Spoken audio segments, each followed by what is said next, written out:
নমস্কার বন্ধুরা, আজকে দই ইলিশ বানাবো। এই জন্য নিয়ে নিয়েছি ইলিশ মাছ, আর এখানে নিয়ে নিয়েছি মিক্সিতে সর্ষে, সাদা সর্ষে, কাঁচা লঙ্কা, আর এখানে নিয়ে নিয়েছি দই, আর এখানে আমি খানিকটা পোস্ত ভিজিয়ে রেখেছি। পোস্ত আর সর্ষে আর কাঁচা লঙ্কা একসাথে বেটে নেব। দই ইলিশের জন্য সর্ষে, কাঁচা লঙ্কা আর পোস্তটা বাটা হয়ে গেছে। ইলিশ মাছটাকে মাখিয়ে নেব। এর মধ্যে ওই সর্ষে, পোস্ত, কাঁচা লঙ্কা পেস্টটা দিয়ে দিয়েছি, একটুখানি সামান্য হলুদ দিয়েছি, একটু কাশ্মীরি লঙ্কার গুঁড়ো দিয়েছি, আর পরিমাণ মতো নুন দিয়েছি, ও সামান্য সর্ষের তেল ও ফ্যাটানো টক দই। কড়াইতে দিয়ে দিচ্ছি সর্ষের তেল, দিয়ে দেবো। এবার মশলাটাও দিয়ে দেবো। সামান্য একটু চিনি দিয়ে দেবো, যেহেতু টক দই দিয়েছি তার জন্য। দিয়ে দেবো চেরা কাঁচা লঙ্কা।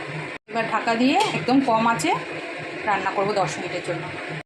দই ইলিশটা হয়ে গেছে, এবার আমি নামিয়ে দেবো। দই ইলিশ রেডি।